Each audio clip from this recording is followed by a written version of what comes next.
Entonces, sábado a las 9 y domingo a las 8, boleros y teatro. Si gustan venir, siempre hay entraditas en puerta. Y bueno, que disfruten mucho de Padre. Gracias. Bueno, vamos a arrancar.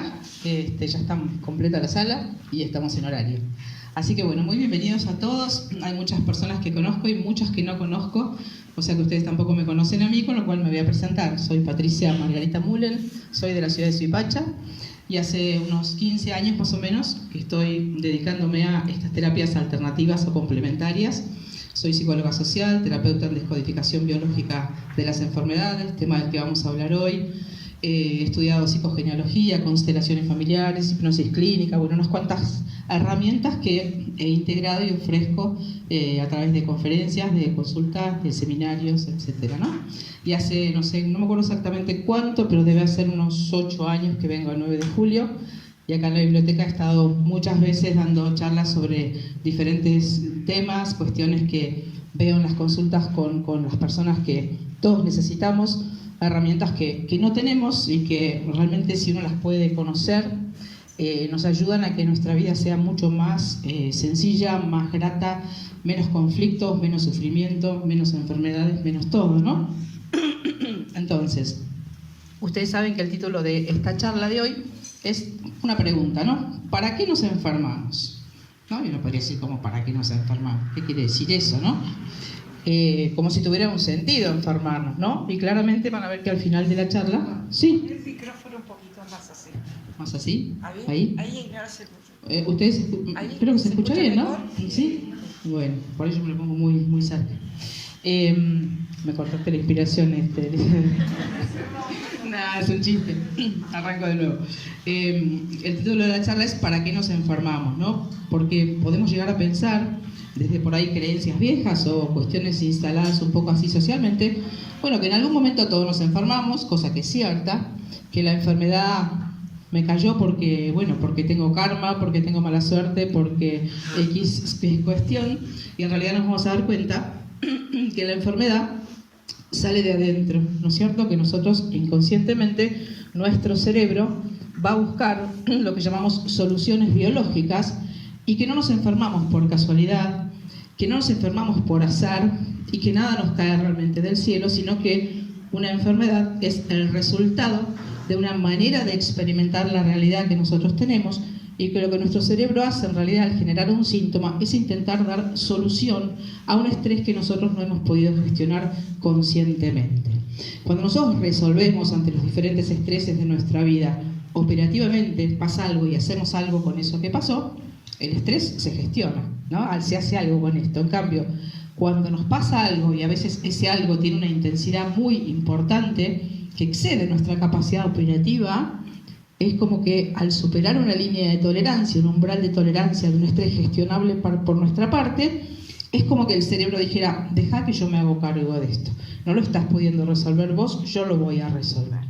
Entonces, desde este lugar, la enfermedad, como les digo, sería una solución biológica de supervivencia.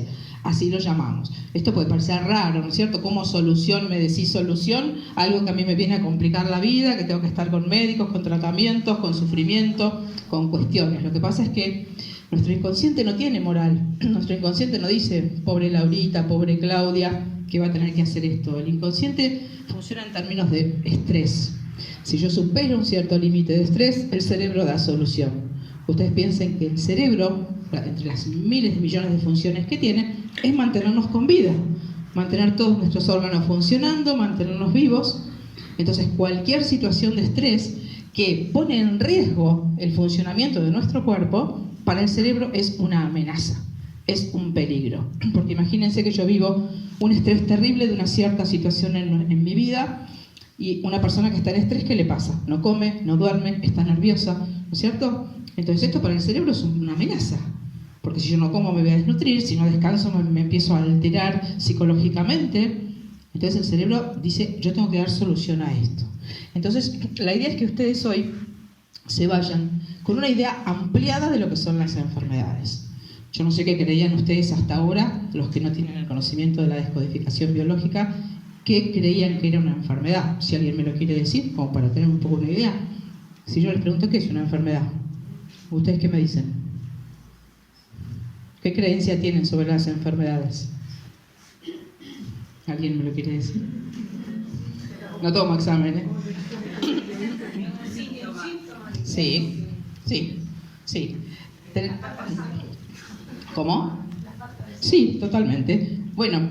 El funcionamiento no normal de Ajá. un conjunto de órganos. Claro, vamos a decirle un comportamiento inhabitual, ¿sí? Porque para el cerebro eso que está haciendo es una solución, ¿no? Entonces, fíjense que lo que tenemos que partir de la base es que no hay nunca un error. No es que el cerebro se equivocó y entonces yo me enfermé, o que un órgano está fallando y está haciendo algo que no tiene que hacer. En descodificación biológica hablamos de lo que se llama el sentido biológico de un síntoma, que sería, digamos, sencillamente dicho, el para qué de un síntoma. ¿No es cierto? Porque para el cerebro hay siempre una intención, y esa intención vamos a ver que está relacionada con la cobertura de alguna necesidad. Nosotros tenemos necesidades biológicas básicas como seres vivientes que somos, que son la alimentación, la reproducción, la valoración, la pertenencia, ¿no es cierto? La defensa del territorio primitivo, le llamamos, territorio que es literal o simbólico, ¿no es cierto? La comunicación con los otros. Estas son necesidades básicas, profundas que todos nosotros tenemos. Entonces, cuando por alguna razón, alguna de estas necesidades no la podemos cubrir, empezamos a entrar en estrés. Y cuando ese estrés supera nuestra capacidad de tolerancia, entonces ahí el cerebro interviene. También la no cobertura de nuestras necesidades. Ustedes piensen que muchas veces se producen, y esto nos va a sonar a todos porque lo hemos hecho muchísimas veces, se produce porque nosotros tenemos un miedo a ser coherentes. ¿Qué sería coherente? Que yo tengo una necesidad, voy y la cubro. Tengo una necesidad de comunicarme, voy y lo digo. Pero por infinitas razones y por todos los conflictos y heridas emocionales que cada uno de nosotros trae, muchas veces no nos animamos a cubrir nuestras necesidades. Tenemos miedo que si yo soy coherente, necesito esto, voy y te lo digo, que vos te enojes, que me abandones, que me dejes de querer. Entonces, mi coherencia empieza a estar en riesgo. Porque si yo soy coherente todo el tiempo y a lo mejor me quedo sola, ¿no es cierto?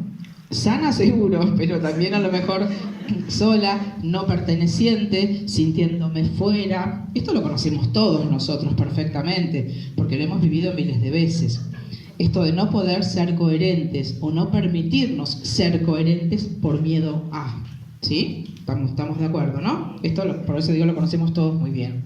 Entonces, la descodificación biológica, vieron que a veces con tantas metodologías y terapias que hoy están apareciendo, afortunadamente, muchas muy maravillosas y muy útiles, puede haber personas que digan, no, pero yo en eso no creo, ¿no? ¿Es cierto? Que a veces dicen, no, yo en eso no creo, eso que es una cosa espiritual, no. La descodificación biológica es una metodología que está basada en leyes científicas, más allá de que aún no esté todavía integrado. Digo todavía porque seguramente esta es la medicina que se va a venir, ¿no? La medicina que integre mente, cuerpo y emoción. Ya lo decían los antiguos, no se puede curar el cuerpo sin curar también el alma. Y en general desde lo convencional del alma no se ocupa nadie en la parte médica, salvo algún médico que pregunte, ¿cómo estás? ¿Qué te pasó? ¿Tuviste algún problema? Que por supuesto que los hay, pero no es la mayoría. Entonces, cuando yo tengo un síntoma, tengo una enfermedad, ¿qué hago? Voy a un médico, por supuesto, hay que ir a un médico para tener un diagnóstico, ver qué hago, qué tratamiento sigo, ¿no es cierto? Pero la parte emocional, que es lo que a mí me generó esa respuesta, que es el síntoma, vamos a entender el síntoma como un resultado. Entonces la gran pregunta es, ¿un resultado de qué? Como si uno hiciera una cuenta matemática, bueno, 2 más 2, 4. Si 4 es mi enfermedad, ¿qué cuenta se hizo simbólicamente para que yo llegue a ese resultado? ¿No? Y ahí siempre, absolutamente siempre, en las consultas de descodificación biológica, encontramos el conflicto emocional o la situación. Siempre en el 100% de los casos está el conflicto emocional de estrés que la persona no pudo gestionar. Muchas veces sucede que la persona tiene identificado, sí, mira, hace 6 meses me pasó tal cosa, sufrí tal situación, pero muchas veces la persona cree que es a lo mejor una cosa y no es eso. Por eso el trabajo de descodificación biológica es como un trabajo de detective. Nosotros tenemos que ir preguntando, buscando, porque además ya sabemos como descodificadores que cada órgano tiene una emoción precisa. No es cualquier emoción que yo voy a buscar en una persona que viene con una esclerosis múltiple o en una persona que viene con una diabetes, ¿no? O una persona que tiene asma. No es la misma emoción, no es el mismo conflicto que la persona ha vivido. Nosotros ya tenemos como descodificadores esa información. Entonces yo sé qué es lo que voy a buscar y siempre lo encuentro. Entonces este fue uno de los grandes descubrimientos del Dr. Hammer, que habló de lo que se llama la nueva medicina germánica, que creó, digamos, las 5 leyes biológicas del Dr. Hammer hace unos cuantos años, que él descubrió por experiencia propia. Les cuento brevemente la historia para que se entienda. Él perdió en un accidente, una bala perdida, su único hijo, después de 6 meses de estar en coma, y al poco tiempo de esto, él desarrolla un cáncer en los testículos y la esposa desarrolla un cáncer de ovarios o un cáncer de mama, no recuerdo, pero justamente los órganos asociados a la reproducción en las dos. Entonces él era un oncólogo, médico, y le llamó mucho la atención, justamente que se enfermaran de eso cuando acababan de perder un hijo. Entonces empezó a investigar en miles y miles de pacientes qué conflicto habían tenido, por ejemplo, las personas que tenían un cáncer de riñón, qué conflicto habían tenido en su vida las personas que tenían un cáncer de pulmón, qué conflicto. Y así empezó a encontrar que todas las personas que habían vivido, por ejemplo, un conflicto de pérdida, las mujeres tenían, por ejemplo, un cáncer en los ovarios, o que las personas que habían vivido otro conflicto tenían justamente un síntoma, y todo es el mismo. Entonces se dio cuenta de que acá había una clara asociación entre un conflicto X emocionalmente y un órgano, ¿no? Que este fue uno de los grandes descubrimientos de él. Por supuesto, como toda cosa nueva que viene como a modificar el paradigma de la medicina, fue absolutamente resistido, tildado de loco, perseguido, le balearon el auto, le sacaron la matrícula, le cerraron la clínica, donde él trabajaba con sus pacientes, tratando de descomprimir el estrés emocional para que la persona pudiera curarse, y de hecho demostró en un congreso de Turingen ante otros médicos, que son los que tienen que avalar los nuevos descubrimientos. Trajeron pacientes que no eran de él, y delante de los médicos fue buscando y les fue mostrando cómo sí estaba el conflicto, que además con tomografías computadas, donde también hay imágenes cerebrales, esto es muy técnico, que aparecen en el cerebro marcas cuando la persona vive un estrés. Porque como somos mente, cuerpo y emoción, funcionamos de manera simultánea, somos una unidad. Entonces, cualquier impacto emocional que yo tengo repercute en los 3 niveles al mismo tiempo. Repercute en mi cerebro como si fuera un rayo, una descarga, impactando una zona cerebral. Repercute en mi realidad emocional, porque yo me siento de determinada forma. Y también repercute en el órgano que va a gestionar el estrés y que va a ser difusible. O sea, impacta en los 3 lugares al mismo tiempo. No podemos dividirnos. No, impactó solamente en mis emociones. No, el cuerpo es la sede de las emociones. O sea que todo lo que pasa a nivel de las creencias, de los pensamientos y de las emociones se va a mostrar en nuestro cuerpo. Entonces tenemos que partir de esta base, que no nos podemos dividir. Entonces, quiero comentarles en 2 palabras también que la enfermedad, decimos que tiene un perfil evolutivo. ¿Qué querría decir esto que parece difícil y complicado? Ustedes saben, o si no se lo saben se los cuento muy brevemente, que a lo largo de miles y millones de años en la historia de la evolución, los organismos, nosotros también éramos, bueno, no éramos nosotros, pero eran unicelulares y vivían en el agua, ¿no? Después, por una serie de cuestiones climáticas y cambios en la Tierra, esos organismos, muchos de esos fueron a parar a la Tierra. Entonces, si no desarrollaban una membrana protectora, morían, de hecho muchos murieron, pero en ese proceso de evolución, los organismos se fueron adaptando, y fueron desarrollando membranas protectoras, después más adelante patas o rudimentos de patas para poder desplazarse y buscar la comida, y después en una etapa evolutivamente más evolucionada, los órganos de la comunicación, ¿no? Entonces, de lo que era un organismo unicelular aislado en el agua, desarrolla membranas de protección, extremidades o patitas para desplazarse y órganos de comunicación con los otros. que es todo eso. Por supuesto, uno lo dice así, pero en millones de años se fue haciendo este proceso, ¿no? Entonces, ¿qué significa que hay un perfil evolutivo? Que la evolución estuvo basada en la adaptación. Hay una necesidad, aparece una nueva capa, un nuevo órgano, un nuevo lo que sea. O sea, necesidad, una demanda y la satisfacción de esa necesidad. Entonces, la enfermedad funciona en estos mismos términos. Hay una necesidad a cubrir y entonces el cerebro da la solución. Por eso decimos que la enfermedad tiene un perfil evolutivo. Porque, por ejemplo, cuando se genera un tumor de estómago, un cáncer de colon, ¿qué hay? Más células, hay una proliferación celular, ¿no es cierto? Entonces, en algún momento, generar más células para la historia evolutiva tuvo un sentido y tuvo una funcionalidad. No es arbitrario el comportamiento de la enfermedad. Esto también es un poco técnico, pero la forma en que las células se comportan en las distintas patologías que todos conocemos también dependen de cómo se manejó ya la naturaleza de manera efectiva y eficiente a lo largo de la historia. ¿Se entiende esto que les quiero transmitir? ¿Sí? Bueno, igual es un poco técnico, como les digo, pero me parece importante que lo sepamos. O sea, que en realidad nuestro cerebro no está haciendo nada raro ni nada nuevo cuando genera una alteración o una modificación celular en un cáncer o en una enfermedad cualquiera donde algo se modifica en nuestro cuerpo. Piensen que nosotros tenemos, o sea, en la naturaleza existen 4 conductas arquetípicas de reacción frente a las situaciones del entorno. La huida, yo me encuentro frente a un depredador, ¿no? Huida, ataque, sometimiento o parálisis. Esto uno lo puede ver en los perros, claramente, ¿vieron?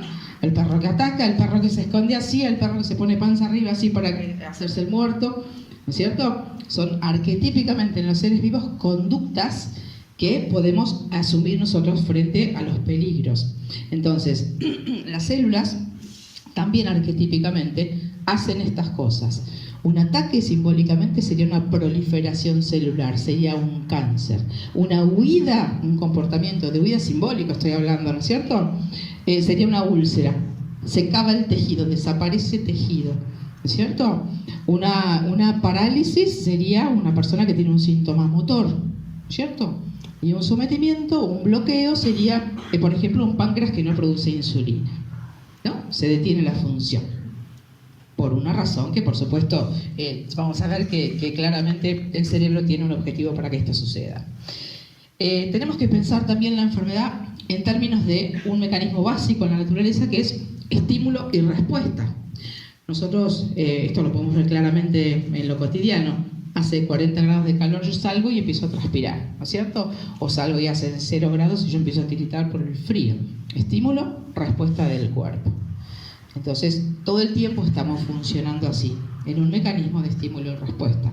Entonces, cuando tenemos una enfermedad, la enfermedad sería la respuesta. Entonces, la pregunta que cabe es, ¿cuál es el estímulo? Me van siguiendo, ¿no es cierto?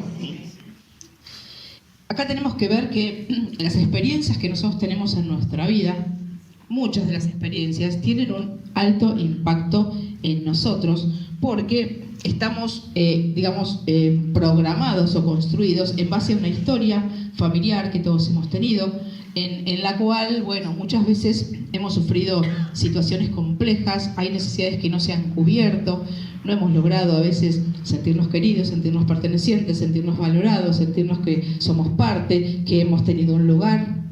Por los conflictos que trae cada clan familiar, muchísimas veces, en todos los casos, salimos con lo que se llaman heridas emocionales, que son cuestiones que nos han faltado, cosas que hubiéramos necesitado y que por el contexto de nuestro entorno no se pudieron dar. Entonces, la manera en que nosotros nos vamos a construir va a quedar determinado por esas heridas emocionales. Entonces, por ejemplo, si yo he sido una persona que no he sido mirada o que no he sido tenida en cuenta en mi historia familiar, me construyo como poquita cosa, lo que yo digo no vale, me mantengo como en un perfil un poco invisible, ¿no es cierto? O sea que la forma en que vamos viviendo nuestras experiencias y las heridas emocionales que se instalan en la infancia, las vamos a ir después repitiendo y las vamos a ir como reeditando en escenarios diferentes a lo largo de la vida sin saberlo. por supuesto, ¿no? Entonces, la manera en que nosotros vivamos después el estrés o en situaciones de conflicto va a estar determinado por esa forma en que yo me programé. Yo no voy a tener cualquier enfermedad, yo no voy a tener cualquier síntoma. Voy a dar un ejemplo para que se entienda esto que estoy diciendo. Supónganse que yo soy una persona que, no sé, éramos muchos hermanos y yo siempre sentí que no tenía un lugar, que nunca encontraba mi lugar. Entonces que tengo un conflicto con el territorio. Entonces voy a vivir después a lo largo de mi vida los diferentes estreses a través de una interpretación. Tengo conflicto de territorio, crezco con eso. Entonces, cualquier situación que yo viva en diferentes entornos, lo voy a interpretar como que me están sacando el lugar, como que no me están dando la pertenencia en ese entorno. ¿Entienden? Como que mi conflicto, el conflicto que traigo, se va a convertir como si fuera en unos lentes simbólicos a través de los cuales después yo voy a salir a vivir la realidad.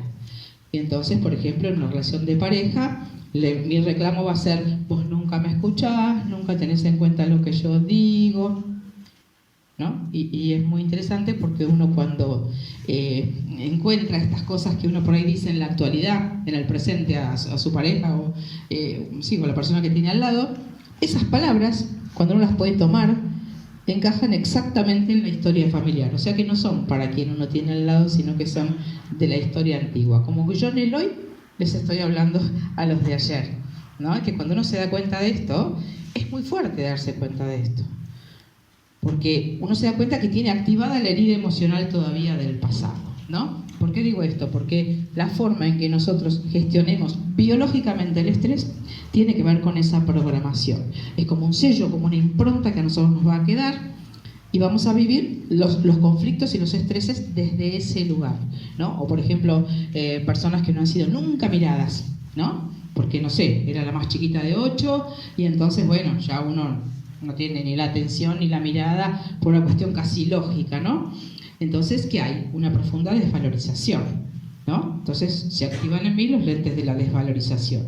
Y entonces, cuando viva situaciones de estrés, voy a vivirlo, a lo mejor, orgánicamente, en todo lo que es mi estructura, mi sostén, todas cuestiones osteoarticulares, todo lo que es osteoarticular, huesos, articulaciones, músculos, tendones, ligamentos, todas las patologías de esa clase, tienen que ver con emociones de desvalorización, de no poder sostener, de la forma en que estoy parada frente al mundo, ¿sí? ¿Se entienden, cierto? Todo esto. Entonces, quiero contarles un poquito lo que significa un conflicto biológico de base. Ustedes todos seguramente lo van a poder encontrar o identificar. Vieron que todos tenemos una manera de procesar el estrés, una manera preponderante de procesar el estrés. No sé, personas que siempre les duele la cabeza, o personas que se ponen nerviosas y enseguida les agarra gastritis, otra persona que le agarra diarrea cuando se pone nerviosa, otras personas que me puse nerviosa y me broté. ¿Vieron? Sí. Piensen, no para que lo digan, ¿no? Pero piensen cuál será la mía, cuál será mi conflicto biológico de base, que es la forma recurrente en que mi cerebro va gestionando el estrés a lo largo de la vida. Ya lo encontraron un montón, ¿no es cierto? Bueno, esa forma en que nosotros lo vivimos tiene que ver con nuestra infancia y tiene que ver con las primeras programaciones, ¿no? Y se va repitiendo recurrentemente. Es como que el cerebro es como vago en un cierto sentido, busca el menor esfuerzo. Entonces no es que ante cada situación va buscando, bueno, a ver, ¿qué otra solución biológica podemos dar en este momento? No, ¿cuál usé ayer? Listo, ahí va la misma. Entonces yo no sé, tengo siempre tos, o tengo siempre esto, o siempre un conflicto que se repite, ¿no? Entonces, es interesante saber cuál es el de cada uno, ¿no? Para que uno entienda también a lo mejor y pueda asociar con qué cuestiones tuvo que ver esto. Y claramente siempre están en la infancia y en la niñez y en el momento en que nosotros hemos construido nuestra identidad y la forma en que nos paramos frente a las cosas y frente a la vida. ¿Se acuerdan que hablé de las necesidades básicas? ¿No? La alimentación, la reproducción, la comunicación, la valoración, la pertenencia, la defensa del territorio. Bueno, ¿qué pasa cuando estas necesidades no las podemos cubrir por determinadas razones? Entramos sí o sí en estrés. Entonces, también estamos como si fuera habituados y acostumbrados a, digamos, a naturalizar el estrés. Porque tenemos además creencias socialmente instaladas de que las cosas son complejas, que la vida es difícil y bueno, viste, se sufre. ¿No? Entonces nos hemos como acostumbrado a estar en incoherencia con lo que de verdad necesitamos en muchos momentos, porque creemos que bueno, hay que sufrir y en algún momento todos nos tenemos que enfermar. Y los vínculos de pareja, viste qué difíciles que son. Entonces hemos naturalizado un malestar y vamos como si fuera acumulando estrés. Y no tenemos una reacción ante el estrés. Entonces cuando esto pasa durante mucho tiempo, nuestro cerebro va juntando como si fuera un barril, ¿no? Estrés, estrés, estrés, estrés, estrés. Y a veces hay enfermedades, algunas enfermedades, sobre todo las osteoarticulares, como la artritis reumatoidea, por ejemplo, para dar cualquier ejemplo, que son enfermedades de gota a gota, estrés gota a gota, que yo fui acumulando a lo largo del tiempo, a lo largo de la vida, una cierta sensación, una cierta emoción que conozco muy bien, de sentirme que lo que yo hago no sirve, o no vale, o no es mirado, me siento desvalorizada, me siento poca cosa, me siento incoherente. Es importante decir que si no hay incoherencia, no hay estrés. Y si no hay estrés, no hay síntoma. Entonces, si alguien tiene un síntoma, sí o sí vivió un estrés que no pudo gestionar. Y la coherencia y la salud serían casi sinónimos, podemos decir. Una persona que es coherente, ¿no es cierto? Todos somos básicamente incoherentes la mayor parte del tiempo. Hacemos lo que no queremos, no hacemos lo que queremos, decimos lo que no queremos decir y no decimos lo que sí queremos decir. Esto lo conocemos todos. ¿Por qué? Por temores, por inseguridades, por miedos a no ser queridos, a no ser aprobados, porque cuando uno es coherente, tiene un costo ser coherente. Yo me estoy haciendo cargo de la mitad del territorio, que es el mío nada más. En cambio, cuando soy incoherente, ¿qué sucede? Y que yo pienso, a ver, le tengo que decir esto a Miriam, pero mejor no, si mi cabeza no se lo digas, porque mirá si Miriam se enoja con vos y te deja de hablar. Entonces yo, en vez de accionar en el sentido que yo necesito, pienso qué le va a pasar al otro con lo que yo diga. Es como si uno, siempre doy este ejemplo, que es tan gráfico, una cancha de fútbol, ¿no? Acá que un montón de hombres hay hoy para lo que vienen en general, ¿no? Está buenísimo. Un partido de fútbol, una cancha, mitad es de un equipo y mitad del otro equipo, ¿no es cierto? Es como si yo tuviera que patear un penal desde mi arco y fuera corriendo y lo atajara del otro lado. Lo pateo y lo voy a atajar. Y dices, qué absurdo, ¿de eso lo tiene que atajar el otro equipo? El otro equipo es la otra persona involucrada conmigo en un vínculo. Yo digo, ay no, pobre, y si se siente mal con el penal que le metí, el golazo que le voy a meter. Bueno, esto hacemos en la vida cotidiana todo el tiempo. Entonces, no podemos ser coherentes si hacemos esto. ¿Qué sería coherencia? Que yo siento algo, ¿no? Y lo digo y lo hago. Todo alineado. Sentir, pensar y hacer alineado. Cuando uno ha hecho esto, se siente muy bien. Y no tiene estrés. Entonces partamos de la base de que cuando hay una enfermedad hay una incoherencia en algún punto. Hay algo que yo estoy negociando, vamos a decir esa palabra, que puede parecer fea la palabra, pero no es una negociación económica, es una negociación emocional. Yo estoy permitiendo que pase algo que en realidad yo no quisiera que pase, o estoy permitiendo que algo sea como yo necesitaría que no sea. Por mis miedos, por mis condicionamientos, por mis inseguridades, por mis heridas emocionales. Entonces, ¿cuál sería una forma de no enfermarnos? Vieron que ahora hay muchas personas con enfermedades, personas jóvenes con enfermedad. Sí. Una consulta. Sí. Van a ser de enfermedades mentales. Ajá. ¿Por qué? Bueno, porque... Muchos se ven, o sea, porque aparte de todas las enfermedades de los órganos que estás comentando, yo creo que ahora las enfermedades mentales son la mayor parte de las enfermedades. Sí, por ahí, post pandemia, digamos, la pandemia ha generado también sus buenos estragos, pero las enfermedades mentales se producen, hay como 3 niveles, ¿no? Cuando hay un estrés relativamente tolerable por parte de la biología, si el cerebro baja el estrés al cuerpo, ¿sí?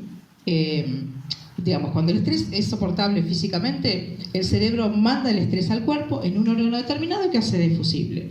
Cuando el estrés es más intenso, y si el cerebro lo bajara a la biología, correría peligro la persona, porque el estrés ha sido muy intenso, se convierte en lo que llamamos una constelación esquizofrénica, que es como un título que no tiene nada que ver ni con las constelaciones familiares, ¿no? Se llama así constelación esquizofrénica porque hay como diferentes estreses a nivel cerebral, esto es muy técnico, y cuando el estrés es más intenso todavía, se convierte en una agresión al mundo exterior. O sea, tiene como distintos niveles, ¿sí? ¿Se comprende esto? Depende de la intensidad que tenga el estrés, ¿no? Una persona que viola, que mata, es una persona a la cual el estrés la ha superado de una manera que ya se vuelve la agresión, el estrés se gestiona a través del daño hacia las otras personas. Y las enfermedades mentales son un intermedio entre estas dos cosas, entre un estrés biológico que yo gestiono en mi hígado y la agresión al mundo exterior. Se convierte el estrés en una conducta, en un comportamiento, ¿sí? Siempre en cualquier tipo de trastorno mental hay un gran sufrimiento y un gran estrés que no está gestionado, ¿no? De las múltiples patologías mentales que existen.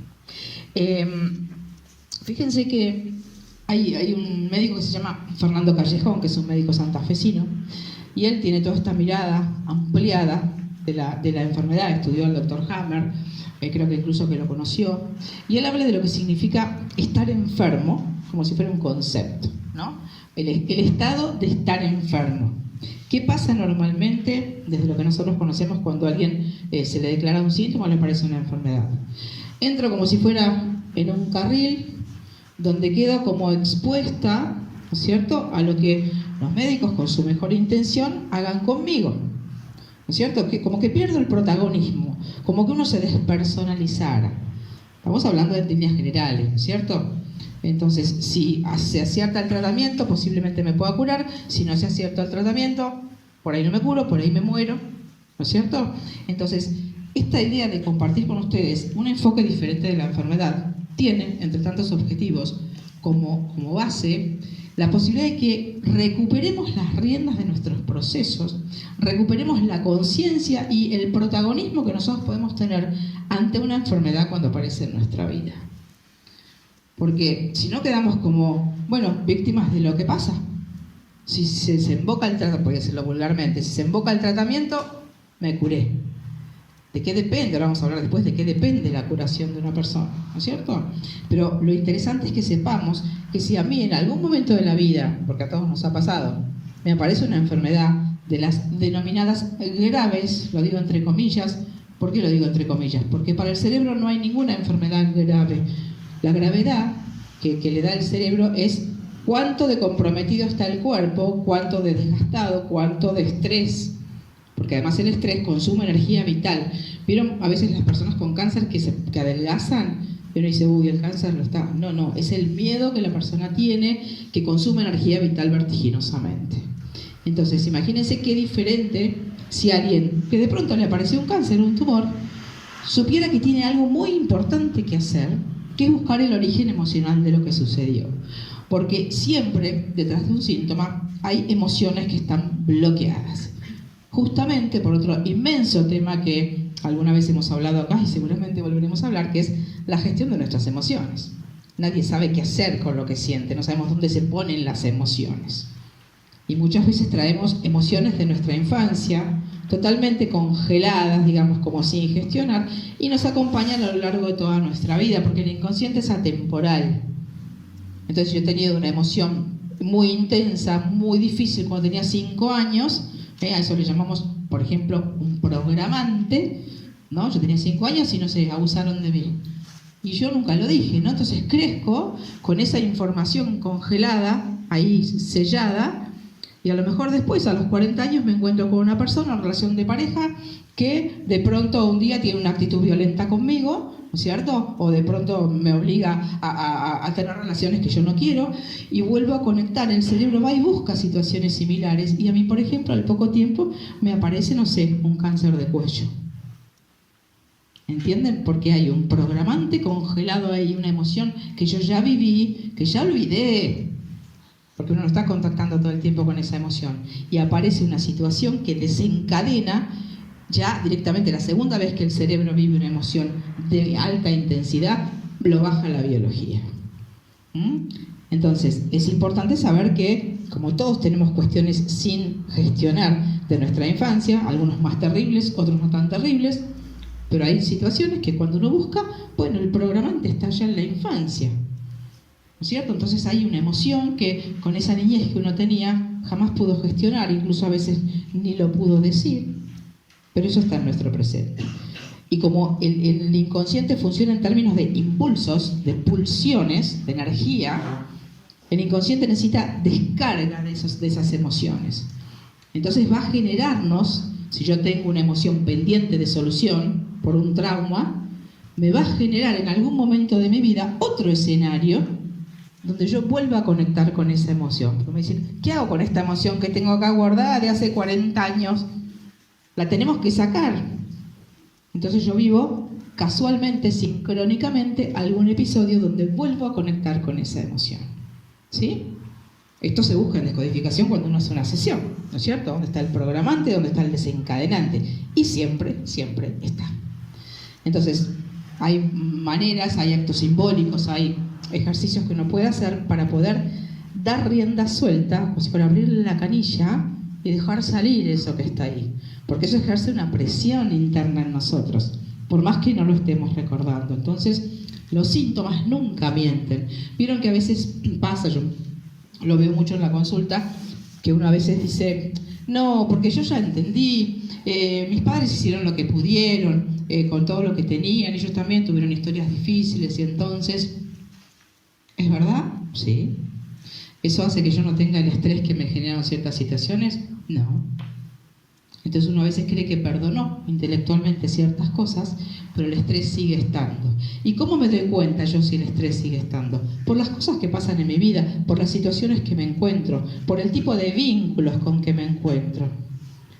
Los vínculos, el de pareja específicamente, ¿no? Pero todos los vínculos en general son como escenarios donde nosotros vamos a conectar con las cuestiones que tenemos que resolver. Vamos a ir a los vínculos a vivir los conflictos. Por supuesto que no lo sabemos esto conscientemente. Yo me voy a encontrar con otro y ese otro me va a mostrar algo que es mío. Que acá estaríamos hablando ya de lo que es una concepción cuántica de la realidad. ¿Qué significaría una concepción cuántica? Que también es súper importante que lo entendamos. Es que todo tiene que ver conmigo. Que todo lo que yo vivo en mi vida tiene que ver conmigo de alguna manera. Porque hemos estado años pensando que yo sufro por culpa tuya. Que si vos te portás de otra forma conmigo y haces ciertas cosas, yo me voy a sentir bien. Entonces le estoy entregando las riendas a los demás y pienso que yo no tengo nada que ver en lo que pasa.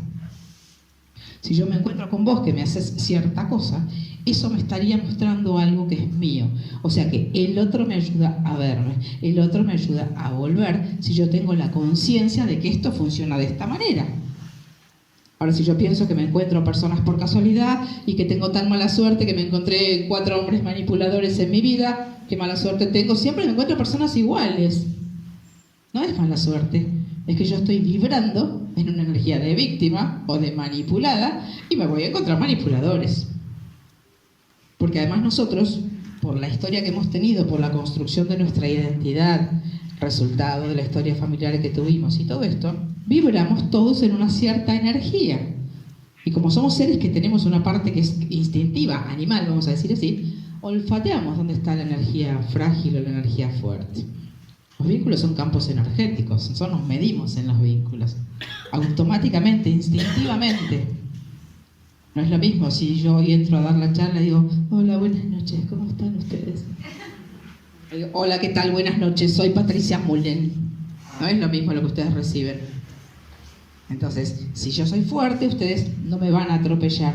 Si yo soy débil, ustedes me van a atropellar, y no porque sean malas personas, sino porque en los vínculos, cuando todavía no hemos resuelto, estamos vibrando desde el conflicto. Un cacique necesita un indio, un manipulador necesita un manipulado, un dominante necesita un sumiso. ¿Entienden? Y la forma en que nosotros vivimos las experiencias y los vínculos nos están hablando de nosotros. Entonces, muchas veces, enlazándolo con esto de la coherencia o de la incoherencia, la forma en que nosotros nos manejamos en los vínculos es absolutamente incoherente. no nos animamos a decir lo que necesitamos, no nos animamos a poner límites. Vieron que hay personas que dicen, ay no, yo no puedo poner límites, yo no. Yo digo, sí podés. No, no puedo. Sí podés. No lo pusiste hasta ahora el límite. ¿Cuál es el miedo a poner el límite? Que se enojen, que te dejen, que cambien la imagen que tienen sobre vos. Porque además piensen que todos nosotros, por los sufrimientos que hemos tenido, vamos adoptando en la vida como si fueran mecanismos compensatorios. Por ejemplo, ¿vieron esas personas que hacen todo por los otros incondicionalmente? Siempre están a disposición de los otros, ¿cierto? Esa persona, eso es un mecanismo compensatorio, porque quizás se ha sentido tan desvalorizada de niña que necesita mostrarse útil para ver si los demás me quieren. Y hacer por los otros, por dar cualquier ejemplo, ¿no? Es una excelente forma de que los demás me quieran y me necesiten. Como si yo en lo inconsciente dijera, ¿viste qué útil que soy? ¿Viste qué importante que soy? ¿Ves cómo te sirvo? Obviamente es inconsciente, esto nadie lo hace a propósito. Entonces es importante que sepamos que estamos absolutamente desconectados de nosotros mismos y que venimos como manejados por una información que es nuestra historia familiar, la construcción de una cierta identidad que se construye en la historia familiar. ¿Soy realmente la persona que se construyó o lo que yo creo que se construyó en la historia familiar? No. Soy un personaje que encastró en ese entorno. Pero sucede que nosotros nos pegamos a la identidad, nos confundimos con creer que somos eso. Entonces, si yo me creo que soy eso, no voy a actuar de una manera diferente. Es como en el teatro, ¿no? Hacer el personaje de la sumisa, hacer el personaje de la que no pone límites, hacer el personaje de la que puede todo. Y yo voy por la vida con el cartelito y leyéndome el libreto todo el tiempo y lo cumplo perfectamente bien. ¿Elegí ese lugar de funcionamiento en mi vida? No. Entonces, hasta que uno no hace algún trabajo consciente, no sabe quién es realmente. Y no ha elegido prácticamente, como decíamos ayer en una charla que di en el Colegio San Agustín, uno no ha elegido prácticamente nada en su vida. Obviamente uno cree que sí. Uno cree que uno es súper libre, que ha elegido todo, pero estamos absolutamente determinados por la historia. Entonces los vínculos son en general el escenario donde aparecen como consecuencia nuestros síntomas, porque nosotros, digamos, la vida nuestra se desarrolla en una red de vínculos, ¿no? De vínculos con hijos, con padres, con familias, con entornos escolares, con lo que sea, ¿no?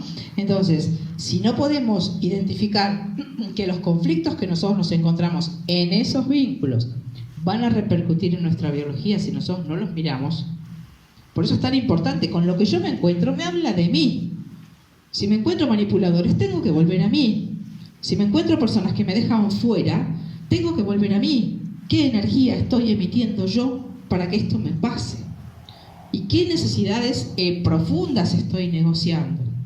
Por ejemplo, no sé, en una relación de pareja donde vos callate que sos una tonta, lo que vos tenés para decir. A mí que me importa, ¿no? La indiferencia o la desvalorización que vulnera, por ejemplo, la necesidad de comunicación. Todos necesitamos ser escuchados, que nuestra palabra sea valorada, que sea tenida en cuenta. Esto es una necesidad. Cuando esto no sucede, nosotros nos sentimos mal.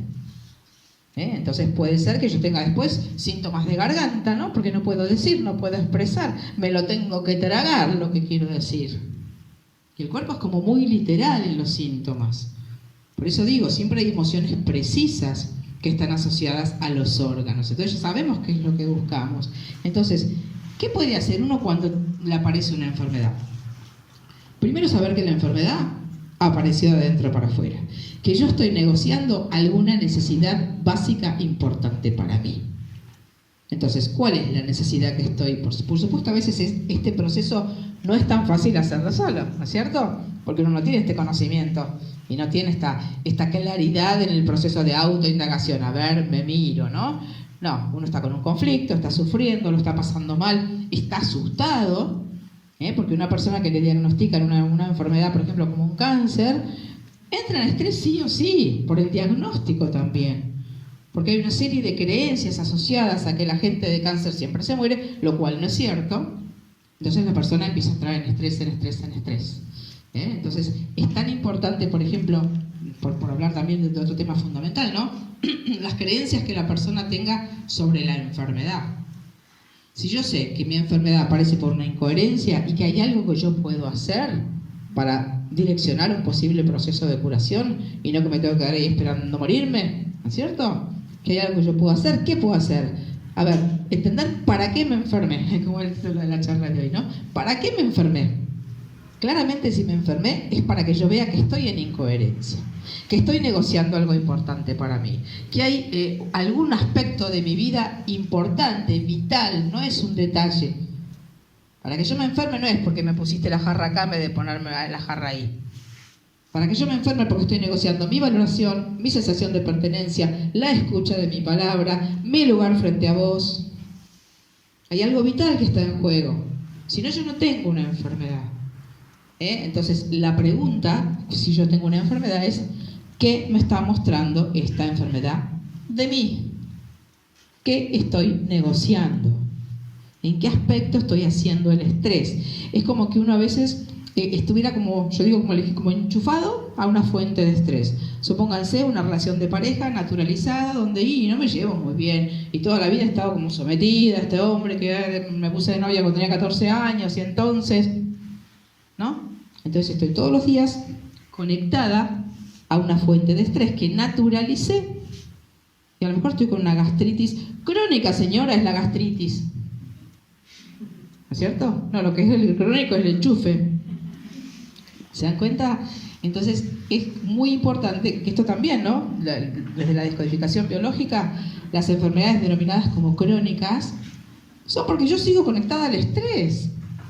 Si no, el cerebro no sigue dando respuesta biológica. Si no hay estímulo, el cerebro no da respuesta. Entonces, si yo desenchufo de la fuente de estrés, para el cerebro el estrés hizo así. Entonces ya no hay necesidad de seguir mostrando ni seguir dando solución si el estrés ya no existe. Para el cerebro generar un síntoma cualquiera es como un gasto energético más. Imagínense, no sé, un tumor de estómago, por ejemplo. Es un tumor que tengo que generar las células, las tengo que alimentar, les tengo que mandar sangre. Es como si hubiera un órgano más en el cuerpo para el cerebro. Y el cerebro se maneja con una economía de energía. O sea que no hace nada más ni nada menos que hacernos sobrevivir.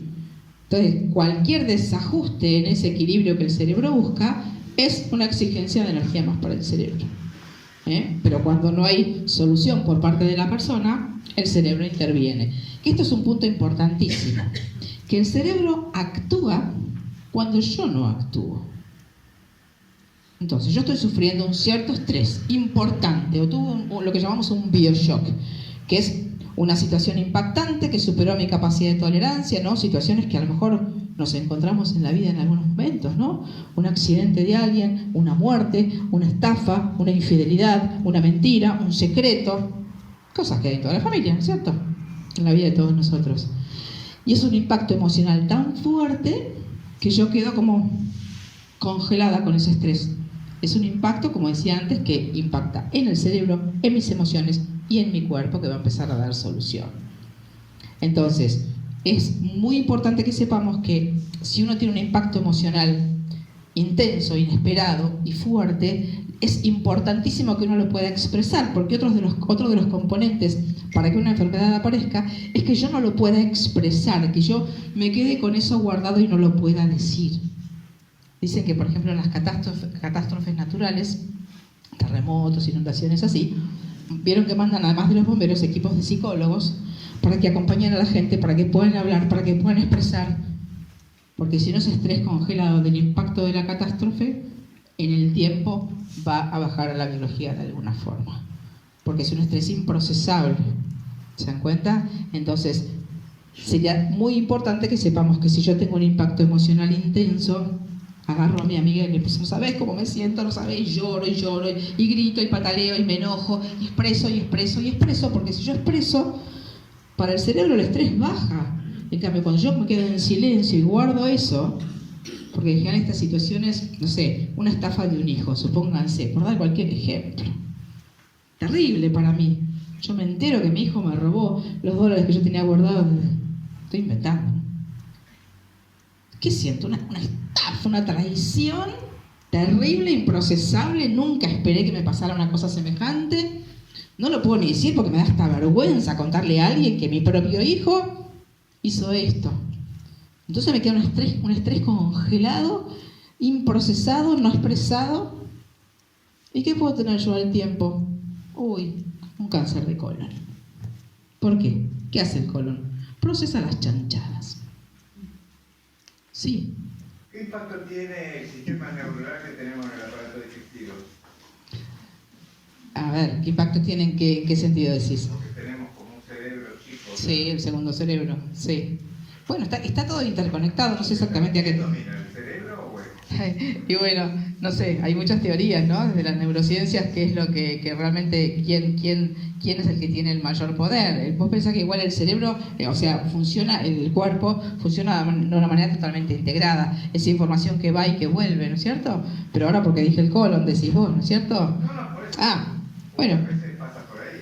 Sí, a ver, se descubrió que el intestino tiene miles y miles de neuronas y que además es la fuente y la sede de muchísimos procesos que antes se pensaba que solamente el cerebro y que el corazón también, que el corazón tiene neuronas propias, que el corazón todo el tiempo está mandando información al cerebro y que muchas veces el cerebro no la escucha, no la recibe, ¿no? Bueno, es muy complejo esto, habría que estudiar un poco en neurociencia o neurobiología, como decís vos, pero está todo interconectado, ¿no? Y todo impacta a todos los niveles. Somos una unidad que nosotros no podemos dividir, ¿no? Entonces, quiero contarles también cómo funciona nuestro inconsciente, porque tiene características que nosotros podemos utilizar positivamente en la terapia y también, por la forma en que el cerebro funciona, también muchas veces podemos como interpretar ciertas cosas que no son reales como si fueran reales. Y el cerebro, ante esta interpretación de que está pasando algo que yo me creo que está pasando, aunque sea una interpretación, el cerebro va a generar la misma respuesta biológica que si estuviera pasando en la realidad. Voy a dar un ejemplo. Me tragué un hueso de pollo. Entonces, ¿no? Entonces el cerebro, hay una cosa en el estómago que tiene que digerirla. Entonces, ¿cuál es la lógica? Que genere más ácido clorhídrico como una solución para digerir mejor ese hueso que no debería estar en mi estómago.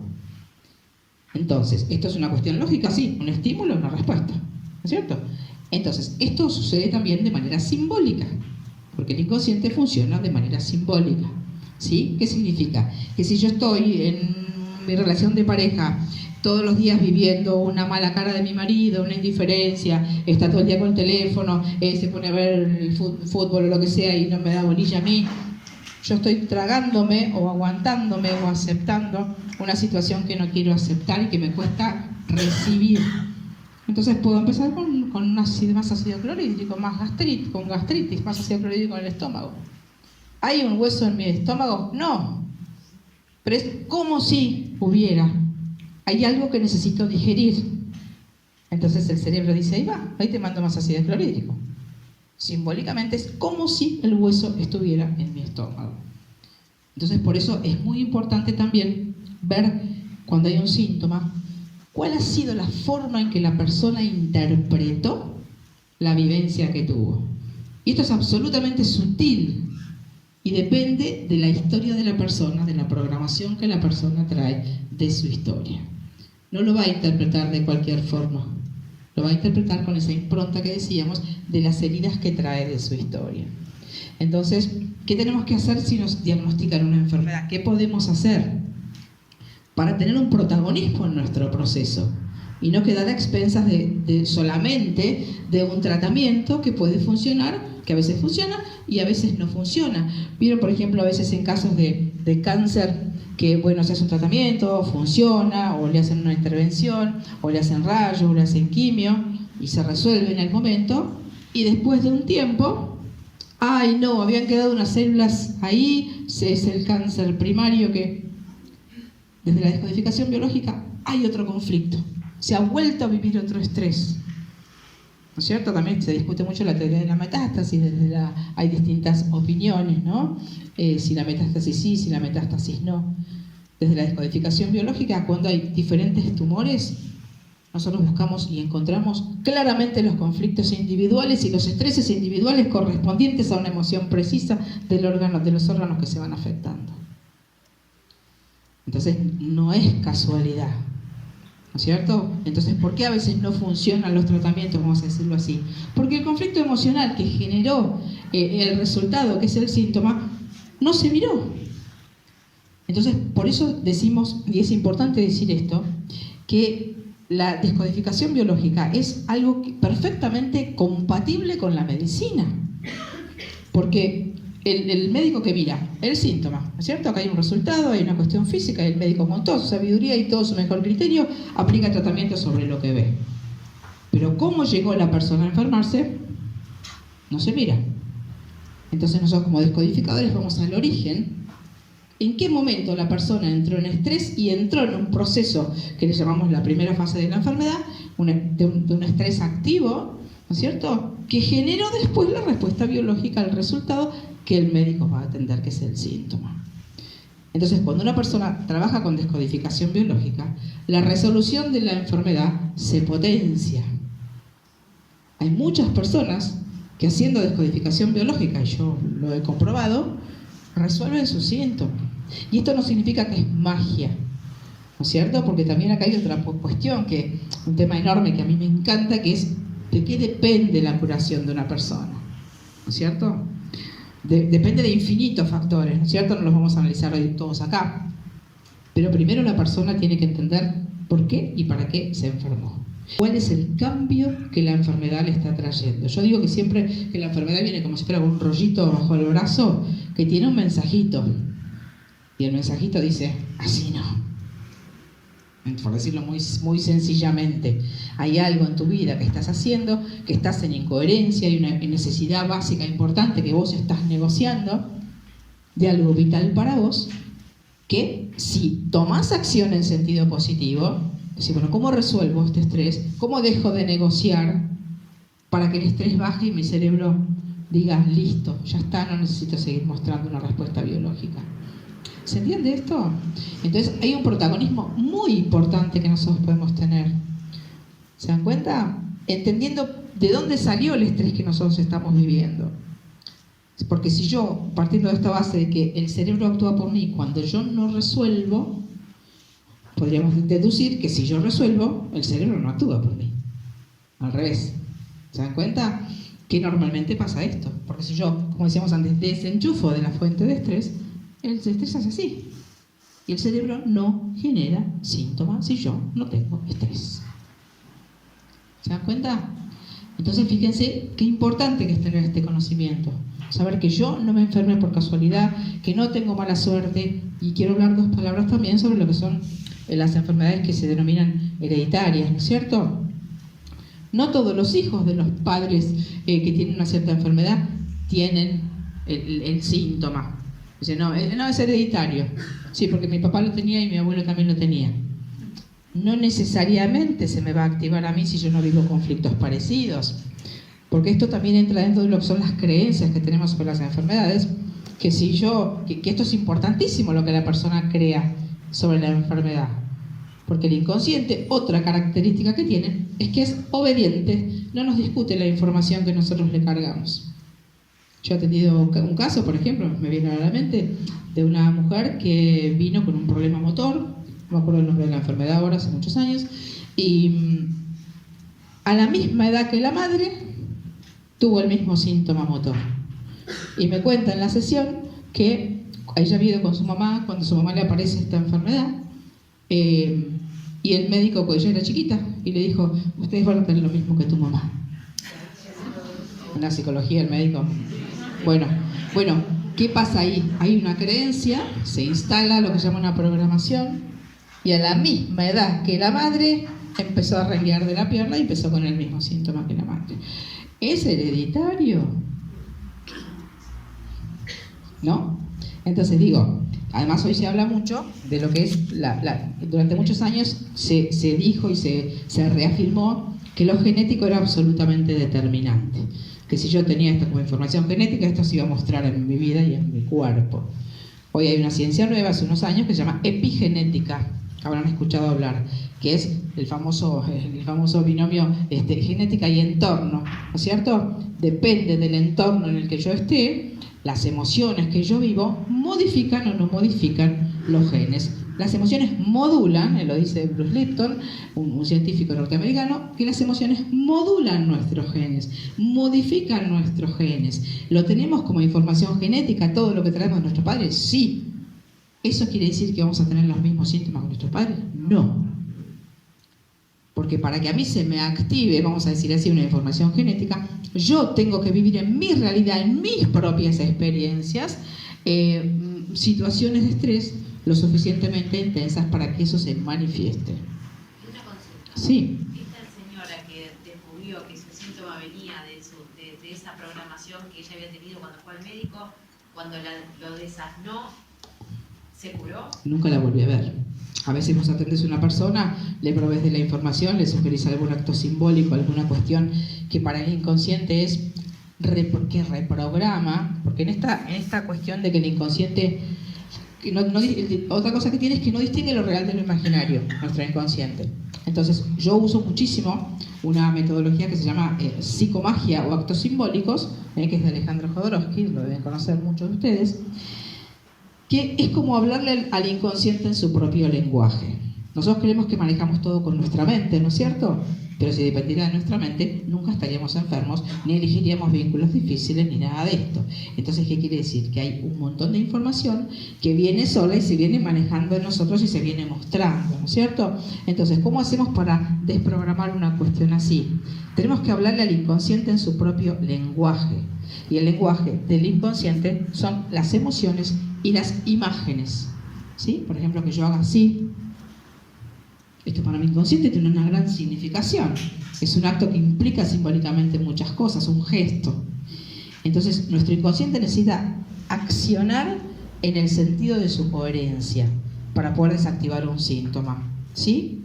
Entonces, a veces mandamos actos simbólicos, como sería, por ejemplo, cuando hablé del tema de un abuso, por ejemplo, ¿qué queda ahí en la persona, una persona que ha sido abusada?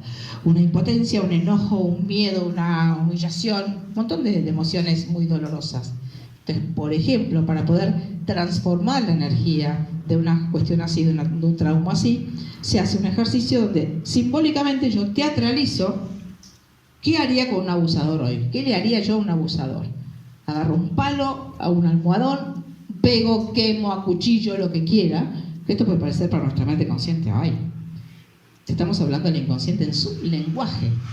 El inconsciente no tiene moral, el inconsciente necesita descarga. Y una emoción contenida es algo que hay que descargar. Entonces piensen que nosotros a lo largo de nuestra vida hemos tenido miles y miles de emociones sin descargar. Que este es otro enorme tema, viendo hoy tantos síntomas, ¿no? Hipertensión, hipertiroidismo, ACV, cuestiones motoras, ¿cierto? Montones de cuestiones, diabetes, ¿cierto? Montones de síntomas en gente cada vez más joven. Casi todo el mundo toma medicación para algo, ¿no es cierto? Y porque, viste, después de los 50 te agarran todos los achaques. No es eso, más allá del desgaste natural que un organismo puede tener, ¿sí? Es que estamos todos incoherentes, es que no estamos pudiendo escucharnos, es que estamos llenos de miedos. Entonces, ¿cuál sería una forma de prevenir las enfermedades en nosotros? O si tenemos algún síntoma, bueno, realmente mirar a dónde estoy en incoherencia, a dónde no estoy escuchando mis necesidades profundas, qué es lo que no estoy haciendo, lo que no está pasando como yo quisiera, o qué cuestión o información del pasado tengo sin resolver, que la vengo trayendo sin saberlo porque creo que ya pasó, porque pasó hace 35 años, que en esta atemporalidad que el inconsciente tiene, se sigue mostrando en mi realidad, o me sigue haciendo actuar de manera sumisa en un vínculo de pareja en contra de lo que yo necesitaría. ¿Entienden? Porque uno, si no ha hecho un trabajo consciente terapéuticamente, es un niño grande, un niño herido que creció. Uno cree que ya es adulto, que decide, que resuelve. Pero si no hemos resuelto la herida emocional, estamos replicando en nuestros vínculos actuales. Hay una frase, no me acuerdo bien de quién era, muy linda, que dice: se vive la vida una sola vez, en la infancia. El resto es solo memoria. Importante, ¿no? Entonces digo, ¿todos tenemos cuestiones para resolver? Sí. ¿cómo nos vamos a dar cuenta cuáles son las cuestiones que tenemos para resolver? Porque se nos van a mostrar en nuestra vida sí o sí en forma de conflictos. El inconsciente va a decir, che, acá está esto, acá está este que no te escucha, acá está este que te desvaloriza, acá está este que te deja fuera. Y yo voy a decir, qué mal se comporta esta persona conmigo, pobre de mí, que a veces me puedo quedar como en víctima. A nadie le gusta que le digan que estás en lugar de víctima. Pero víctima, ¿qué es? Una persona que recibe la acción de otro y no se protege, no se defiende. Que también cuando hablamos del proceso de curación, hay que preguntarle a la persona, esta es una frase que dice Enrique Corbera, que es muy interesante, si la persona está dispuesta a renunciar a sus verdades. ¿Cuáles son sus verdades? Las que lo enfermaron.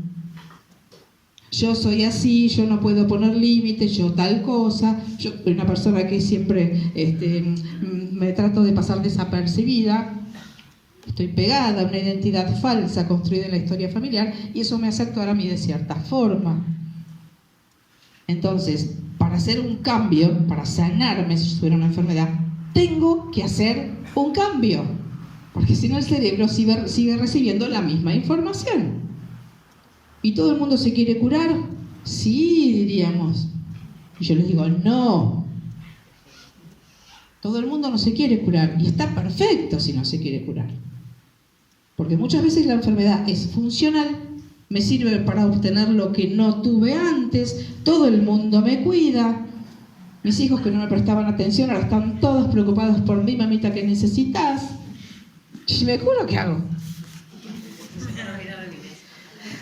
Digo, entonces uno a veces no tiene esta conciencia de que la enfermedad me puede servir para algo. Es como triste esto, ¿no? Como un recurso inconsciente, por supuesto. Entonces, para poder curarme, tengo que hacer algo diferente de lo que vengo haciendo. Cualquier cambio en la vida de uno, ¿no? Si yo quiero cambiar un cierto comportamiento y tengo que verme haciendo algo que antes no hice. Nunca puse un límite, ahora te voy a decir que no. ¿Me va a parecer raro al principio? Sí. ¿Me voy a sentir culpable? Porque el otro me va a decir, ¿qué te pasa? Siempre que hacemos un cambio hay un costo en el cambio que nosotros hacemos. Porque además piensen que hemos acostumbrado a los demás a funcionar desde un cierto personaje. Por ejemplo, las personas que siempre pueden con todo y que han sostenido todo. ¿Les suena este héroe? Ah, cuánta risa. Hay muchos. Bueno. ¿Qué hacemos cuando nos cansamos? Cuando no tenemos más ganas, cuando nos damos cuenta que no elegimos ese rol, sino que fue un rol como implícito que se nos generó en la historia familiar. Porque los personajes que nosotros asumimos son personajes que en un cierto momento han sido totalmente funcionales y necesarios. Ningún mecanismo se activa inútilmente. Entonces, si yo en mi historia familiar sentí que mi madre no se ocupaba de nada y estaban ahí mis hermanitos y yo tuve que empezar a hacerme cargo, y con 7 o 8 años hacía la comida, lavaba los platos, me bañaba a mi hermanito, le daba la mamadera. Yo soy la que puede todo. Me construyo ese personaje. Y los demás lo ven. Entonces después nos quejamos, ay, cuando yo necesito algo nunca hay nadie. Y no, si vos podés con todo, si vos me estás dando esa imagen.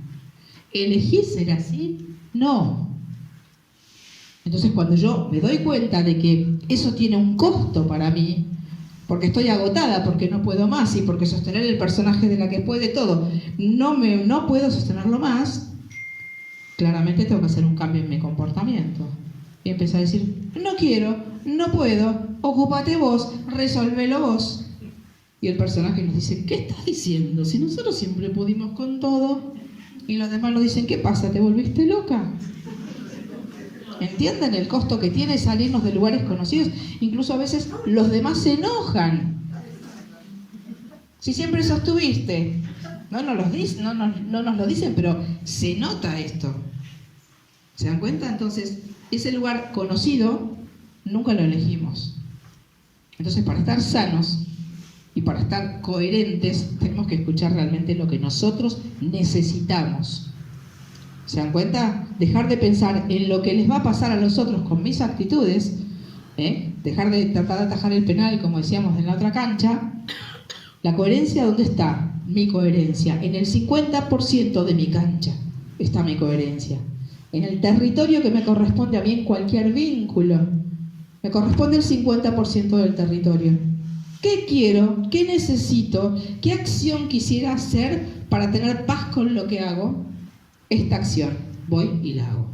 Y suelto la consecuencia que tenga en el campo vecino.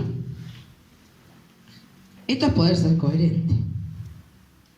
Por lo menos uno sabe ya cómo sería, de ahí a que lo puede ir haciendo, pero van a ver que cuando uno empieza a poder escuchar esto, está sano, no se enferma, se siente bien, va construyendo un eje de autoconfianza porque está pasando lo que yo necesito que pase. Y así, si cada uno se pudiera hacer como responsable de su propia parte, uno no tendría que estar siempre pensando en qué le pasa al otro y negociando su necesidad de que sucedan ciertas cosas por temor, por miedo, por todo esto. Entonces, por eso es tan importante también que no solamente cuidemos nuestra salud física, que es la consecuencia de nuestra salud emocional, sino que aprendamos a gestionar lo que nos pasa. Digamos, bueno, ¿qué hago yo con una emoción? Una emoción, que es la base de todos nuestros síntomas físicos, es una energía que necesita una acción posterior, ¿no? En el circuito completo de una emoción hay un cierto contacto con la realidad, yo interpreto cierta cosa de eso que pasa ahí, siento una emoción determinada y debería hacer algo con eso. Normalmente el circuito se corta acá. Siento la emoción y ahí me quedé, bloqueé. Entonces, el final de un recorrido completo de una emoción que me debería a mí atravesar, quedó bloqueada. Emoción contenida. No sé, estoy enojada, grito. Te tengo que decir que no, te digo que no. Estoy triste, lloro. Emoción, acción. Entonces, como si fuera que uno puede volver a mirar acá, saber que no manejamos todo con la cabeza como pensamos, con nuestra intelectualidad, porque creemos que controlamos todo, controlamos nuestros procesos, que elegimos. No estaríamos enfermos si controláramos todo con la cabeza. Porque el estrés no está en la cabeza, en lo que yo me digo, que normalmente además nos decimos muchas mentiras. Y buscamos formas de justificar el hecho de quedarnos en ciertos lugares. ¿Qué hacemos muchas veces? ¿Qué hemos hecho todos millones de veces? Con una emoción. Bueno, no es para tanto, en realidad. Solamente cuando está enojado me dice esto de esta forma, pero después es bueno. Racionalizamos, justificamos, negamos, bloqueamos lo que sentimos. Entonces, ¿le estamos dando salida a la emoción? No. ¿Se dan cuenta? Y la mente cree que acomodó ahí en una cajita, en realidad ya está resuelto. Y el inconsciente dice, ¿qué hago con esto? Que no estás queriendo mirar. Cuando el estrés es muy intenso o es un estrés acumulativo, termina mostrándose en el cuerpo en forma de síntoma. Entonces, quédense un poco con esto de que si yo soy coherente, sentir, pensar y actuar de acuerdo a lo que estaría bien para mí para tener paz, yo no voy a tener una enfermedad. Que cuando tengo una enfermedad estoy negociando o permitiendo que alguien pisotee una necesidad básica mía. Si no, yo no me enfermo. La persona coherente no se enferma. Qué egoísta, hace lo que le parece, lo que quiere. No, porque también está esto, ¿no? Ay, no te importa de nadie, haces lo que vos querés, no pensás en nadie más. Y como también tenemos una serie de mitos sobre lo que son los valores, el altruismo, la empatía, pensar en el otro, el amor incondicional y bla, bla, bla, que no digo que no lo sean, pero todo en su justa medida. Porque si yo, para tener amor incondicional, me estoy muriendo o tengo un cáncer, me pasé de la raya hace mucho tiempo. ¿Entienden? Entonces todo tiene un límite. ¿Cuál es el límite? El límite de mi coherencia, el límite de mi estrés. Porque si yo me desangro para hacer cosas para los otros, ya me derrapé, por decirlo así. Entonces, ¿cuál es el límite? ¿Cómo me siento yo? Es el límite. Cuando yo siento que hay un estrés, que yo estoy haciendo cosas en incoherencia, ese es el límite. Y cuando aparece un síntoma o una enfermedad, es una luz roja que a mí se me tiene que prender. Y me tiene que decir, para. Y a ver, antes de que aparezca el síntoma, mucho antes que aparezca el síntoma, aparecen las emociones contradictorias. Las emociones que yo no quisiera sentir, pero las siento. Entonces, yo siempre doy este ejemplo, que las emociones son como si fueran, ¿vieron las señales en la ruta? puente, calzada angosta, curva peligrosa. ¿Qué hace uno con esas señales? Las respeta, porque si no, bueno, una emoción desagradable es una señal. Curva peligrosa, yo digo, no es tan peligrosa. Voy. Puente angosto, no, pero voy a pasar, Entonces, si ustedes tienen como este dispositivo instalado, yo siempre les digo a los pacientes, ¿no? Como activar como si fuera un dispositivo simbólicamente. Emoción desagradable, prendo el reflector y miro. ¿Qué está pasando? ¿Qué estoy sintiendo? ¿Por qué me siento de esta forma? ¿Con quién es esta emoción? ¿Qué es lo que yo debería hacer con esto que siento? ¿A dónde estaría mi coherencia en esto que me pasa? Fíjense, tomé las riendas absolutas del proceso. ¿Sí? Porque si no, ¿qué hago? Me quedo con la emoción ahí hasta que la emoción, si Dios quiere, se me pasa, se me convierta en un estado. Y yo esté 15 días angustiada por una situación que no pude decir, por decir cualquiera. Entonces, quédense un poco con esto, de que si nosotros aprendemos a gestionar lo que sentimos, que normalmente nadie nos enseñó, alguien aprendió en la escuela, en la universidad, en la familia, ¿qué haces con lo que sentís? ¿Alguien lo aprendió de todos los que estamos acá? Bueno, nadie. Entonces, ¿qué hacemos? Y encima, fíjense, ayer en la charla del colegio también decíamos esto, ¿no? Que, ¿por qué tenemos tanto temor a las emociones? Primero, porque no sabemos cómo se gestionan. Después, porque cuando las hemos expresado en algunos momentos en nuestra historia familiar, nos han dicho que las emociones no se muestran, y no te tenés que enojar, y no tenés que gritar, o no me pasa nada, mi amor, y por dentro estoy destruida como madre. Entonces, ayer hablábamos de esto, ¿no? Que la importancia de dar un mensaje coherente a los hijos. ¿Todos queremos que nuestros hijos puedan procesar las emociones? Sí. ¿Se habla hoy mucho de la educación emocional? Sí. ¿Qué estamos haciendo nosotros para eso? Si yo le digo a mi hijo que no estoy como estoy, le estoy haciendo como desconfiar de su propio sentir, de su propia percepción. Esto nos ha pasado a todas las madres o a todos los padres, ¿no? Que los hijos te preguntan, mamá, ¿estás angustiada? Mamá, ¿estás triste? No, mi amor, estoy perfecta. Me voy al baño y me pongo yo bajo la ducha. ¿Qué percibe mi hijo? Lo que siento es cierto, lo que percibo es verdad, pero mi madre me está diciendo que no. Entonces ahí empieza lo que me gusta llamarle el quiebre de nuestra percepción, el quiebre el registro, de la verdad de nuestro registro emocionalmente. ¿Se dan cuenta? Porque lo que me dice mi madre para mí es la verdad, pero yo siento otra cosa. Entonces ahí nosotros mismos hemos aprendido en nuestras historias familiares, sin que nadie tenga la culpa, una cuestión casi cultural, a desconfiar de lo que sentimos. Lo que yo siento, qué sé yo. En cambio, si me diera cuenta de que lo que yo siento es mi verdad, y que esa verdad me tiene que llevar a una acción concreta en coherencia con lo que yo quiero, yo actuaría por la vida escuchando permanentemente mis emociones, accionando, y no tendría ningún estrés con las situaciones. Entonces, habilitemos las emociones. Detrás de toda enfermedad hay emociones que están bloqueadas. Esto es así. Y la emoción es una energía. Y la energía tiene que salir. Entonces es fundamental que aprendamos a escuchar esto. Por eso digo, quédense un poco con esta idea, ¿no? Como en un dispositivo, como les decía, emoción desagradable, prendo el reflector. Tac. El ojo observador, el ojo consciente, que es lo que nos permite como mirar primero nuestros procesos, qué está pasando, por qué me estoy sintiendo así, con quién es esto que siento, qué quisiera hacer con esto que me sucede. Ahí yo estoy totalmente consciente, estoy en observadora de mi proceso. ¿Se dan cuenta? Y ahí si estoy en esa actitud, claramente puedo saber, bueno, ¿qué tendría que hacer para sentirme bien? Ir y decirle tal cosa, dejar tal situación, salirme de tal lugar, cortar tal vínculo. Sí, eso es lo que yo tendría que hacer. ¿O vieron cuando decimos, con la mano en el corazón, qué harías? Y me iría. Pero, ¿sabés qué? Pobre. Digo, ¿no es cierto? Entonces, con la mano en el corazón, en realidad es con el ojo en la conciencia, también. ¿Sí? ¿Qué necesitaría hacer yo si me escucho solamente a mí y no pienso en los otros? Y esto no es egoísmo, es salud propia. Es respeto por uno mismo. Porque claramente la forma en que estamos funcionando no nos estaría sirviendo demasiado si estamos llenos de síntomas y de enfermedades. Algo está pasando.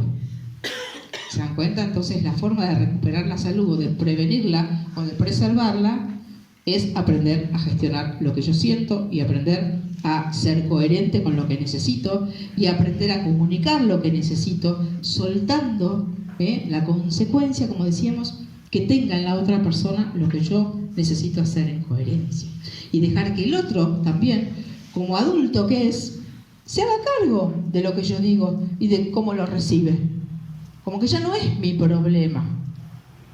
Por decirlo así, se entiende desde qué lugar lo estoy diciendo, ¿no es cierto? Porque si no, yo me hago cargo como de todo el territorio. En vez de ocupar mis 50, me hago cargo del 80. Y lo dejo al otro como un chiquitito, ay, pobrecito, no sabe resolver, no sabe. Que se haga cargo, que se haga adulto, ¿no? Porque a veces las relaciones tampoco son parejas. Yo estoy con un adulto, supuestamente por la edad que tiene, pero lo estoy tratando como un niño o pensando que no es capaz de resolver. ¿Se dan cuenta? Entonces, si alguno de ustedes tiene una enfermedad o conocen personas que tengan una enfermedad, esta cuestión de la descodificación biológica es una herramienta absolutamente maravillosa porque encierra todos los procesos de nuestra vida, la forma en que hemos crecido, cómo nos hemos construido, cómo sentimos la realidad, qué personaje tenemos, qué creencias tenemos, qué resultados, qué mecanismos instalados de manera automática nosotros tenemos en nuestra vida. Porque la descodificación biológica no solamente trata o puede intentar acompañar a resolver un síntoma físico concreto, sino situaciones de nuestra vida, patrones de funcionamiento que repetimos, vínculos que encontramos difíciles, miedos que tenemos, obstáculos, lealtades inconscientes a nuestra familia. Todo lo que pasa en nuestra vida se puede mirar desde la descodificación biológica. Está absolutamente todo. Y además también, por supuesto, que es otro enorme tema, toda la información transgeneracional que traemos, ¿no es cierto? Y lo que llamamos también el proyecto sentido, que es la información que está en nosotros de manera inconsciente de antes de ser gestados, durante la gestación, durante los primeros 2 o 3 años de vida. Todo lo que nuestros padres viven en ese periodo de tiempo lo tenemos nosotros como una impronta emocional. Y eso va a determinar muchísimas veces de una manera muy importante nuestra vida. Supónganse que mis padres a mí me tuvieron porque la pareja se estaba derrumbando, vieron que a veces, bueno, para fortalecer la pareja tengamos un hijo. A veces es consciente y a veces no es consciente, ¿sí? Y uno queda embarazado para ver si la pareja se sostiene de esa forma. ¿Qué le pasa a ese bebé que nace? Viene con la impronta inconsciente de haber nacido y sido gestado para unir a los padres. Yo atendí un caso, siempre lo cuento en las charlas, de una chica que había sido gestada justamente así. El papá estaba estudiando una carrera, eran muy jovencitos, la mamá no lo dejó juntarse con la chica que había quedado embarazada, entonces quedaron en un primer momento separados. Después de un tiempo, cuando nace la nena, el papá viene y ya se ponen a vivir juntos. Entonces, que ella haya llegado hizo que los padres se juntaran, vamos a decirlo de esta manera. Entonces ella cuando tenía 20 años se fue a estudiar, se fue a Buenos Aires a hacer su carrera y no podía estudiar, no se podía concentrar, los padres encima se estaban por separar. Y ella sentía que tenía que venir y les decía, no hablen ustedes entre ustedes hasta que yo llegue. Fíjense. ¿Por qué? Porque en un momento que yo estuviera, hizo que ustedes se mantuvieran juntos. Entonces esto sella y ella no podía poner la atención en su propia vida, en su carrera, en su vida, en sus cosas, porque nació para unir a los padres. ¿Entienden? Entonces también, bueno, uno a veces no puede averiguar esta información, ¿no es cierto? ¿Para qué nací yo? ¿Con qué intención inconsciente me engendraron? Pero a veces es así, venimos a cubrir vacíos y todos nacemos para resolver conflictos de nuestros padres. Esto es así. Pero tenemos la suerte de que se va a mostrar esto en nuestra vida. Y si estamos lo suficientemente atentos, lo vamos a descubrir, porque lo vamos a vivir una y otra vez lo que tenemos para resolver. Dice, ay, pero yo no sé qué herida emocional tengo, no sé cuál es el conflicto que tengo, cómo es tu vida, con qué vínculos te encontraste, con qué situaciones. Y ahí la información sale a la luz, tac, tac, tac, tac, tac, y uno entiende qué es lo que tiene para resolver. ¿Sí? Bueno, ¿alguna pregunta? ¿Qué dije? ¿Algo gracioso?